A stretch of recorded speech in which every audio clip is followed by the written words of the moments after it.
PFC, Andy Francis Raggio, United States Army, World War II. Andy's one of the first D-Day veterans I interviewed in western Colorado. It was back in January 31st, 2004, folks, almost 21 years ago. We lost Andy September 30, 2006, and he's one of the veterans featured in my special Veterans Day salute video that I did last Monday for Veterans Day. So anyways, folks, I've been so happy to share his story. One of my, like I said, first D-Day veterans. And he served with the infamous 29th Infantry Division, folks, on D-Day on Omaha Beach. He was the 4th wave to go in that day. He was a communications liaison with the artillery, and a very unique story. It's just a wonderful story. I met him and his wife, Mary. Andy worked as a leasing agent for many years. I still have a stack of notes on my desk, Park West, I think it's Park Western Leasing. But Andy was just a great guy, and we lost him at 81, but thank God his story is going to live on through the Voices of History YouTube channel and my radio station, Voices of History Radio. So big thank you to Sean Johnson. Sean is one of my supporters. He supports me every month, and God bless you, Sean. Thank you so much. I don't take it for granted. I thank you for your dedication to our veterans and helping me with my work and getting these stories out there, Sean. So God bless you again. Happy Thanksgiving if I don't get to share it beforehand, Sean. I'm really grateful for you. And folks, if you'd like to sponsor a story, please don't turn this part of the broadcast off. I need your help. Like Sean has sponsored many stories, I would ask you to help donate to the work. If you don't want to sponsor or can't, that's fine. There's a link in the comment section of all my videos. Just click on it, take you to a page. You can donate to my work. If you'd like to sponsor a veteran story, I still have hundreds of them to go. It would be greatly appreciated. And if you want to help with my radio station, it's on the air 24 hours a day, Voices of History Radio. Love the station, listen to it all the time. And you can donate from my homepage, LarryCapetto.com. So God bless you for watching, listening, sharing these stories, folks. As we get closer to Thanksgiving, my heart's full. And I'm so happy. Help me to honor Andy Raggio. Just a great story. And I think you'll really like his demeanor. And like I say, he's buried at our local veteran cemetery here where my mom's buried with many of my other veterans on the western slope of Colorado. So I'm just excited. Let me know what you think of this story. God bless you.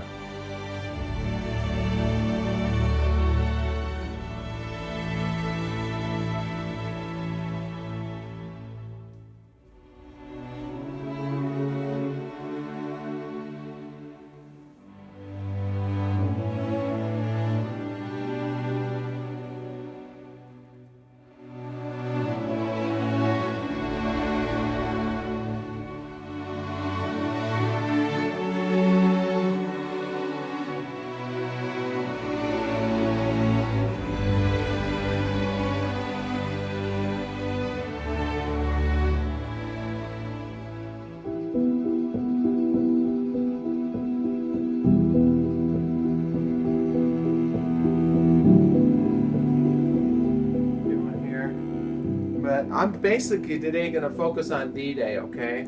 Oh, okay. That's kind of my focus for this interview, and we're going to talk around that and stuff. And any mix-up as far as what I say, so you can cut. I'm going to edit this thing, so yeah. if you mess up... if I blah, blah, then you can take care of it. Huh? But you're going to basically just talk to me. You're not looking at the camera, so I'm just going to kind of... Well, you kind of lead me on to what you're looking for, so...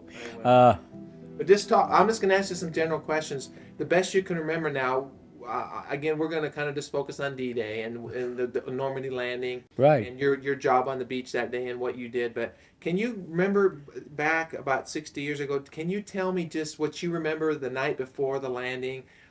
Maybe a last meal, maybe a prayer service, anything along those lines. Tell me the night before you actually landed, what you remember about that, the attitude, the mood of everybody, and what you were going into, and did you guys know what you were getting into? So tell me the night before. What do you remember? Well, the night before, of course, we were aboard the ship, and we were called in and told that this land that we were going to have a landing. It's for real, because we did a lot of training over there, landing and so on, and we didn't know till we were close to Normandy that this was a real thing. And so that was a big kick. Oh man, this is it, huh? And so I guess we all got a wake-up call. We were a little wondering what would happen. And then we had all our equipment aboard the ship, what we were going to take ashore. And I had a great big 6x6 weapons carrier loaded with an L4 Piper Cub on the back of it. And I was with the liaison, and our job was to get that ashore so we get it set up and look for the enemy. And it didn't work out that way. Well, what do you remember the night before? Like I said, did you guys have a last meal? Did you have a prayer service? Tell me about what you remember about the mood of the guys and everything. Well, I think the mood was pretty stable. We just sort of tried to enjoy each other and said, well, lots of luck to each of us for passing the word around that, boy, let's get in there and get it over. And again, I think the majority of us didn't think it'd be what it was. I think it was a shock to realize the tragic part of landing, that we were going to go through this. And it was, you know, not easy. And, you know, as a trainee, you played the game as a soldier, landing and all the other things. And then when it's for real, it's a wake-up call. Tell me what you remember about them. Were you awakened early in the morning? Were you told to debark and get on the landing craft? Tell me that story. Oh, yeah. Yeah, we were up early in the morning and we were put in order of our groups. And then we went down into the ship where all our equipment was. And we were told to you know, fill out, get into where you were, and wait. And then the landing craft will come up and start to unload. And we would be assigned each one of these landing crafts where we would take our equipment. So then when this landing craft pulled up for my turn, then I drove the 6x6 with the Piper Cub in it on the landing craft to get ready to go ashore. And everybody spread out and did what they had to do to get ready. And then we got the word, this was it. And the landing craft pulled up and we loaded onto it.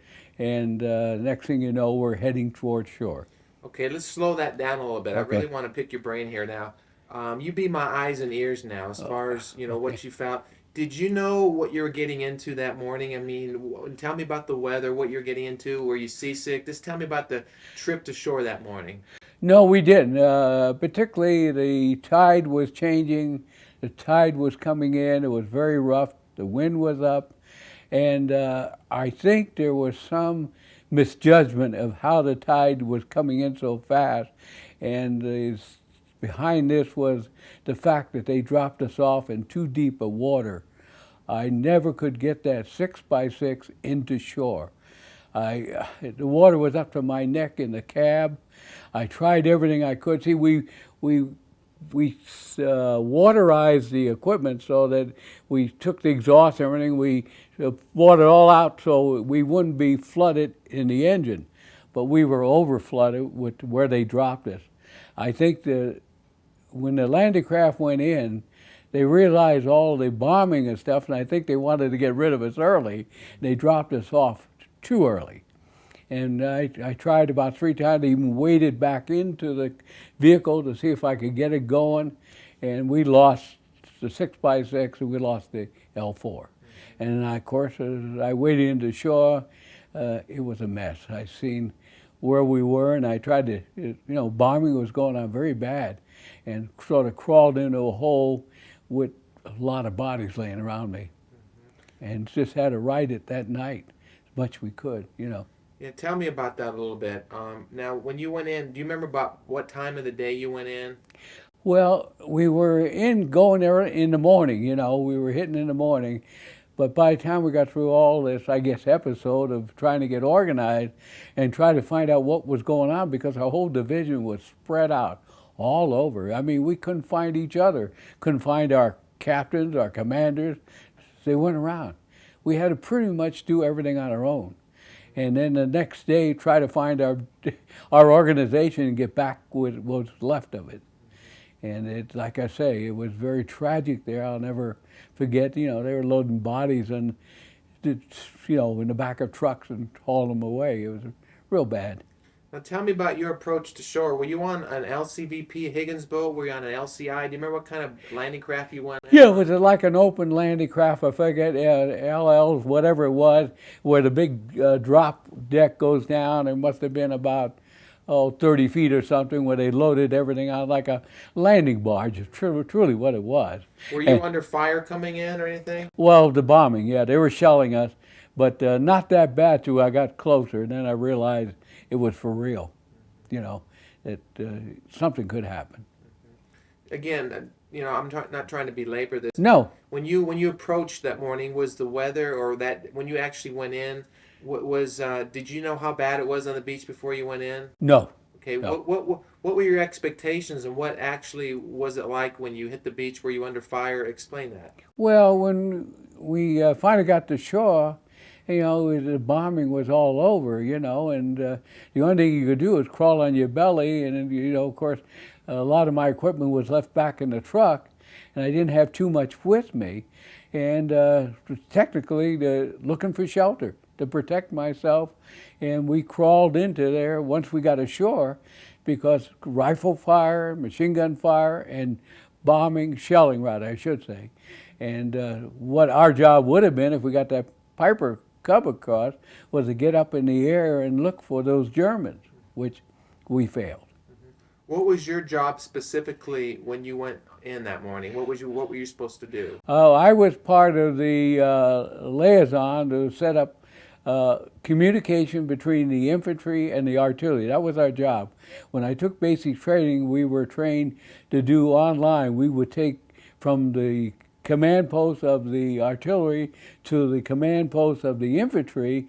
In those days, it was phones, and so we would have to run wires through the field to the infantry, so they could let us know where they found the Germans, so we could shell them. And as time turned on, we found that there was a better technique, and that was the L4 Piper Cub flying up over, looking for firing from the enemy, which we did.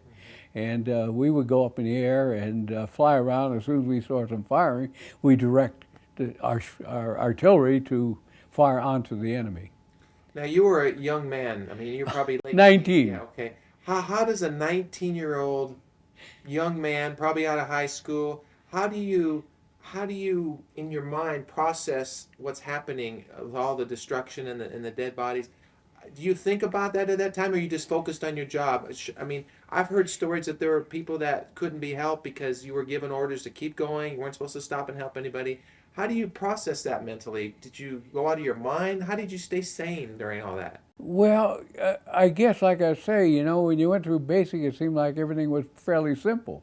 And then when you get to the real thing and you get a wake-up call that it's really serious and you're liable to get yourself killed, you kind of wonder what's going on, and you hope you can get some quietness in your life and get out of all the dangers of machine gunning and shelling, and which eventually the next 3 or 4 days we were back to where we were semi-organized, to where we try to get the equipment back on the ground, get a new Piper Cub in, what we were concerned about too. The Germans didn't like the idea of the L4s flying up over their soldiers, so we had to hide the Piper Cubs under bushes or trees, and a lot of times we get bombed on and shelled on. And we had, of course, our protection. We had Jeeps with 50 caliber machine guns on them, so we used those to shoot up at the planes, But now tell me the outfit you're with again, and your title. I mean, sergeant, whatever. Tell me the whole company, regiment, division, all that. Well, I was with the 29th Division. Like I say, I was drafted right 2 weeks after I got out of high school. I was drafted and shipped off to Monterey to get us organized and onto Fort Bragg. And we spent 6 months taking basic training, and then we shipped out of Camp Shanks, New York. And I guess what I'm looking at is that we just kind of did our job along the way till we found out we were actually in war. Now, but when you went in on D-Day in Normandy, you were with the 29th Division. Right. But what was the rest of that? Were you in an infantry, artillery? We were part of the artillery. Okay, but what was it? The 10th Battalion? Tell me the specific. 29th Division. Okay, you were at the 29th. 29th Division, and our division or our group was with the artillery was liaison. We were the group between the artillery and the infantry to get communications to them so we could help protect them. Were you part of a particular company or? No. What was your actual title or rank then? Well, landing as a private and coming home as a PFC, a first-class private, my job was to also maintain the Piper Cubs and protect the locations we were in and assist the pilots getting the repairs and everything. We did, you know, service on the planes and everything else. So we were partially mechanics and infantry too. And what should I put for the title on the video? I'm going to put Andy Raggio, 29th Division, and then what I put liaison, or what's the title I put? I would say technically I was part of the liaison group. You know, we were the communication people between the. How about communications liaison Yeah, that's fine. for 29th Division? Yeah. Okay, that would be appropriate title for Right, you? right. Okay, communications liaison, okay. Yeah, that's what we were. We looked for the enemy, Okay. and a couple of our pilots got shot at, and and one got shot in the leg, you know, from a rifle coming up. So, but it was very interesting. It helped a lot our infantry to help protect them. Did you see Saving Private Ryan? Yeah, I have. Now, the first part of that movie was pretty brutal. I mean, they showed the beach landing. They Yeah. depicted. Was it like that? I mean, how again, going back to how do you stay safe? Oh, yeah. Was it like that? I mean, Very much so. It was for real. I couldn't, you know, being a young kid going in and seeing a mass of bodies all over, and you know, it just was a shock. And storm and water washing bodies all over the place. You just couldn't believe this was something in your life, you know.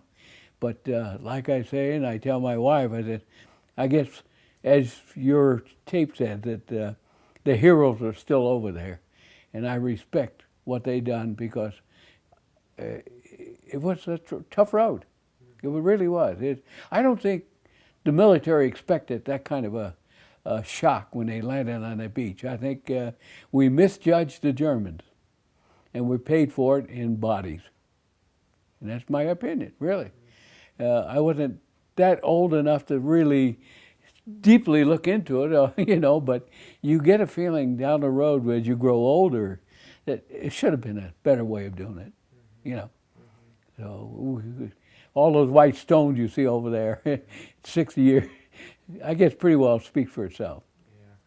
now again, as a young man, did you have a rifle that morning? Were you being shot at? I mean, were they... Oh yeah, well I had it, but I lost it in the truck in the water.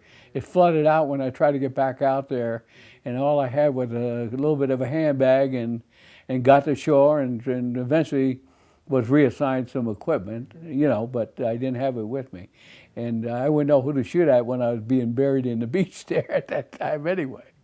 So, but in about 2 or 3 days, we got back to being organized.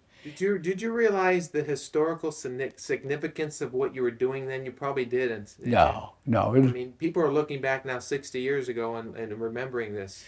No, to us it was a day of work, I guess, a job we had to do, and that's all. Nobody, we weren't looking to be heroes or anything, I'm sure. We were looking to get the job done and get home again. And, you know, we were over there 2 years. We went through shipped out of Germany and eventually come home. But that's about it, you know.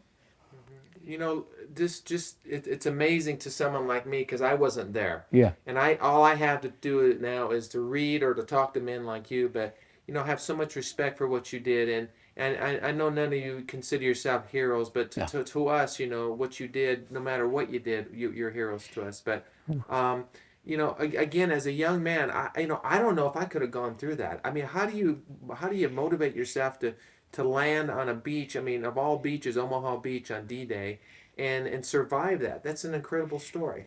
Well, you look at yourself and say, hey, you look around and see what's there, and you say, man, let's move on. Let's get this war over.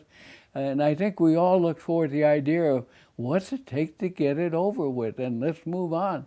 And our 29th Division did that. They were a strong group. You know, there was a lot of old-time soldiers who have been with the 29th Division for many years, and they had a lot of ability. They knew what to do and how to pick up the ball and go with it. And I think I was lucky to be with them as far as the division goes. And we got reorganized and we were on the road again. What were your thoughts about Hitler and what was going on in the world and you going to war? What were your thoughts? Oh, well, no one particularly enjoyed the word Hitler. We figured he was a killer, and he did so much to the Jewish people and hurt them. And we had a chance as we were going through some of the areas where he abused people and bodies, and it was sad. And I think that was sort of a stimulation to say, let's move on, let's get this, you know what. And we did. And I'm very proud to think that I was part of what made it happen, you know. But I was also glad to get home. Did you see, from when before you were drafted? Of course, the war had started probably. Yeah. And did you see what was happening in the world as being evil and it needed to be stopped? Did it seem like Hitler was trying to take over the world with the Nazis and all that? I mean, did you have a strong purpose about going to war and you knew what you're supposed to do, right? Well, it's very interesting because I remember being home with the family then before, and we were sitting around that Sunday when Pearl Harbor was hit bad. And that was something, you know, hey, what's going on here?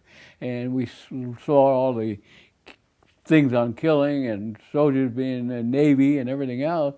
And that kind of got us a little bit off kilter. What's next? And then when we seen how Germans were running those buzz bombs. You remember the buzz bombs over Europe? Well, I was over there too. And we get warning when those buzz bombs were coming in, and we would have to leave the building we're in and run down in the basement or out in the street because those buildings really got hit. And so we were there for the buzz bombs, but I don't know. I think that at the time, I was going to high school and I was working the shipyards at night. So I was a shipfitter's helper, and I worked nights at the shipyard. So, and like I say, 2 weeks after I graduated high school, there was my lovely induction paper, you know. So, yeah, away I went. So, and that was about it. That's a lot of it. What else do you remember about D-Day? I mean, looking back now, 60 years ago, I mean, what does it mean to you?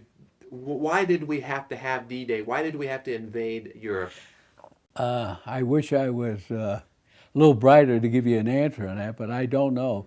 To me, we were just one of the boys that this is where you're going, and you better get on that beach and get that truck with that Piper Cub ashore and get working. And I don't think well, I know at my age I didn't seriously look at the idea why we're doing it, what we're doing. It was a job. I was assigned a job and I had to do it. And I think that's particularly what we all looked at. We didn't look at the idea that we might be blown away. We were hoping we were going to make it.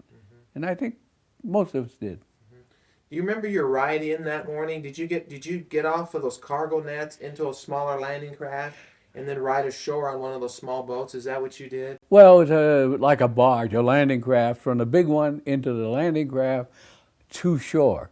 And Do you remember if there was a Navy man driving that thing? Or I believe it was a Navy man, yeah. There was Navy people running those. And like I say, I don't think they truly realized how bad the weather was and how deep a water that they dropped us in. It was too deep. I'm sitting in the cab of the truck and the water's up to my neck. And I wasn't a swimmer, but I waded ashore, and then, what's going on? I said, and then I waded back out, and I tried to get that truck started, and I gave up. I just couldn't do it, and I had back to shore again and look for protection then. I realized the bombs were hitting all over that place. when you got off that landing craft or whatever, were men being shot, or was it quieter down the beach, or what was going on? No, there was still shelling and firing, and it was real heavy on the beach. It was real heavy. And so all we could do is protect ourselves. And that's what we did. Lay on the ground, hide behind rocks, wherever we can find protection. And until night come and then things simmer down some, then we start looking for the rest of our division. Do you remember what was going on around you when you landed? Were boats being hit in the water, or were you just focused on your own boat, or was everything? Well, I don't think I spent a great deal of time focusing on what was going on. It's that to protect what I had to do and myself, I guess. Yeah. So. Okay. Again, I'm just trying to get your story here. That's wonderful what you're saying to me here now. Well, seeing again. Do you think about? Did it bother you after the war, or even now? Do you Do you ever dream about these things? Some of the men I've had dreams and stuff, but does it kind of like you put it to rest? It's over. But you said there's things you'll never forget, you know. Yeah, well, I don't think you wipe it off totally, but you chalk it up as that was my job at that time. It was our country we were defending. Do our best, and that's what we did. After it was over with, we were discharged and come home and start a new life, and I did. Except I got quite ill, and I ended up in the VA hospital for 2.5 years. So Now, were you wounded over in World War II? no, I was wounded in my lungs, I guess, but that was it. Yeah. Yeah. Let me ask you this question. I haven't asked this question to any of the veterans. You're gonna be Uh-oh. the first one. You lived through Pearl Harbor, No, yeah. and the bombing. You were here in America when Pearl Harbor was attacked. Oh, yeah. And you lived through September 11th, 2001, when New York City was attacked. Oh, yeah. What would your thoughts be about Pearl Harbor and our recent attack? And was there any similarities, or did you feel the same way, or how did the country react then and now? Well, I think the country was a little bit shocked, particularly Pearl Harbor. I think we got caught short with our pants down with so much of our Navy in one location. Why? I can never answer that. Why that we knew we were having problems with Japan then, and why we left ourselves so loose with no protection. I think even at being young at that time, looking at it, we were shocked to think that we let ourselves go and we made a bad mistake, and it cost a lot of lives. How does that compare to the September 11th attack from those the airplanes hitting those? Well, you and I both know there's a lot of rumbles now that we didn't do a good job of watching ourselves when we should have. And we're paying the price now, and now we're leery about what could happen later, and we're lucky we got through the New Year's without any particular bombing. But I think there's too many things going on about that hasn't come to the table yet, and I think it will happen that we didn't do a good job. So Here's another question I'm going to ask. I ask all the veterans this, but looking back on what you did in World War II and today's society, if you had a message to the younger generation today, the kids today, a lot of kids don't know anything about World War II or D-Day. In light of freedom and liberty in our country and what you did, what would you say to a young person today about, freedom or just, living in this country? What would you say? well, what I think we talk about, and it's always part of life, is stay alert. Help protect your country by being more diplomatic about what's going on with your country, politically. Make sure that your folks are helping you get onto the right track as far as the public image, and we're concerned now what's going on with our political deal, and that's because now they come back and say, well, he didn't have all those chemicals. He didn't have this. Well, what are we doing over there when they had inspectors over there looking all over the country, and we had to go over the start a war? Again, I think it's wrong. What does the flag and freedom mean to you as a veteran? Well, I wave it every holiday out in front of my house, and to me, it's a blessing to think that I help protect it. That's the big thing. And I encourage anybody, that right now with the unemployment and things real tight, I think we should encourage more younger fellows to get into the military so they can train. And I think we need to build the strength of our country because there's too much carelessness out there. And we got soldiers scattered all over. We need some strength in our own country and protection. And we're not doing it. I really think this is where we're weak. We got troops scattered all over the world. Do we need them over there? I wonder. Don't you? Yeah, you do. You do think about that. Yeah. Again, as far as the young people are concerned, I mean, you don't see yourself as a hero, but people looking at you and what you did during World War II, that means a lot, and people are forgetting about that now. What do you think about that? That people are really forgetting what happened 60 years ago, but we need to remember, and that's why I'm doing this. Why do you think it's important that we remember the sacrifices and what you guys did over there? Well, I think what we're trying to bring to the table is, hey, let's not let it happen again. We don't want you over there. We don't want you to land on the beach. We don't want you killed. Let's look at our country today and see what we can do to better protect it so you young fellas don't have to do what we did. It don't make sense. We got the best strength in the world in our country. All we got to do is use it and protect ourselves, and that's it. I don't want to see these young kids do what I had to do. No, it don't make sense. Not when you see so many of your comrades killed. No, it don't make sense. There's got to be a better way. Were there friends of yours on Omaha Beach that were killed or wounded that day? Oh yeah, in our group, yeah, yeah, and all of them were our friends, I guess, you know. But it's we accepted it because this was part of war, you know. Some of us had to go, and that was it. So, but yeah. Do you remember any instances on the beach that day of helping anybody or trying to help anybody that was hurt or anything like that? Well, there was quite a few that, you know, then some of the medics were out there trying to get these guys pulled away to where there was some protection. And, but I guess I have to say the majority of people where I was crawling into a hole or something were too late. They were gone. So it just was a matter of laying there and protecting ourselves until it got dark. Did that become a part of your mindset that, you said it dawned on you, this is the real thing? I mean, I guess at the time you're kind of in shock, aren't you? Oh, It's not real, or, yeah. I mean, Oh, yeah. When you're on aboard the ship, the big ship, and we're moving out, we weren't sure whether it was another training until they said this is a real thing. You know, you're going ashore, and this is what you better be prepared to do. Yeah, but I guess we always look at it like a wake-up call. It was something we never expected, and I guess we'll never forget it technically. But as you all know, it's coming back to life thanks to people like you that are helping give us the Americans a wake-up call.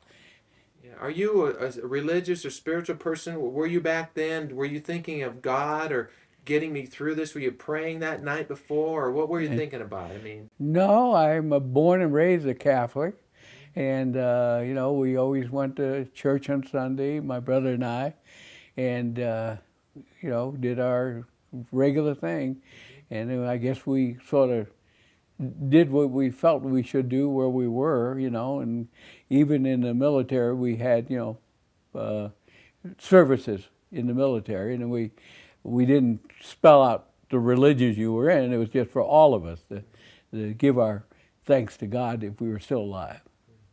Yeah.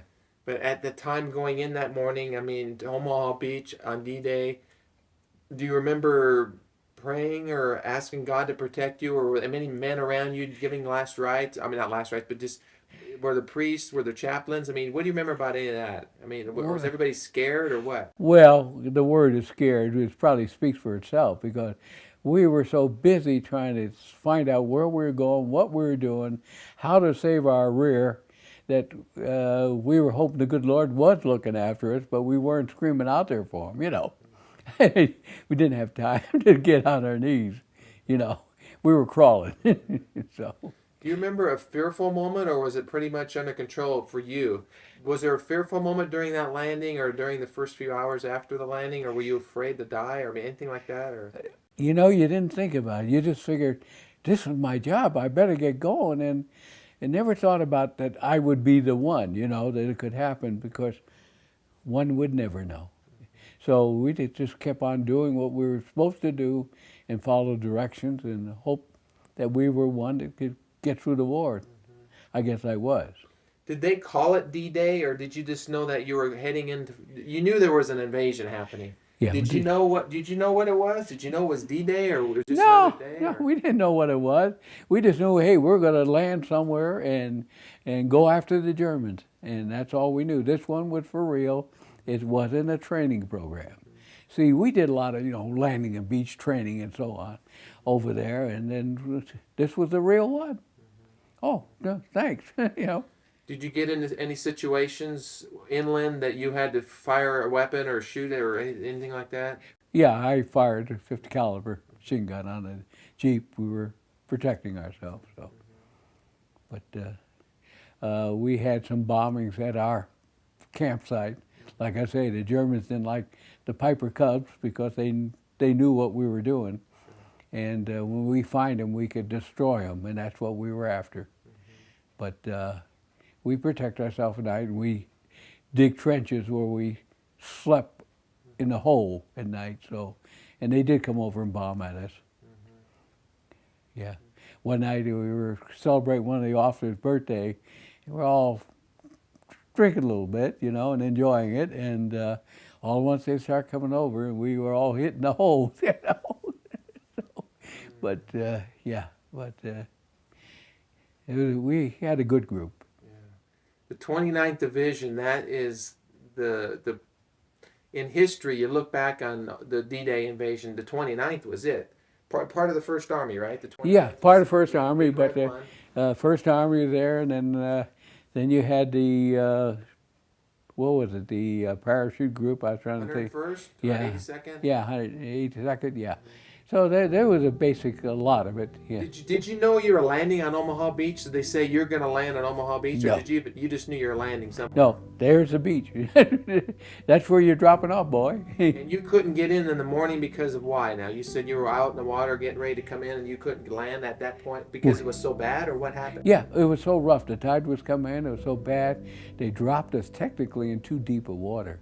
They didn't get close enough to shore, and I tried. I couldn't get that vehicle with the helicopter ashore, and almost drowned, you know, trying to do it. But that was it. Okay, that's good. I think we covered it. Well, thank you. I mean, I'm real pleased, and you know, I didn't know about you until recently, but you've got a great story to tell. Oh, I mean, you are a hidden gem in this city because you're the only one I found from the 29th in this whole western slope, unless you know of somebody else. No, I don't. I look at the different veterans papers to see if there's any kind of reunion or anything going on with the 29th. I can't find any. I don't know.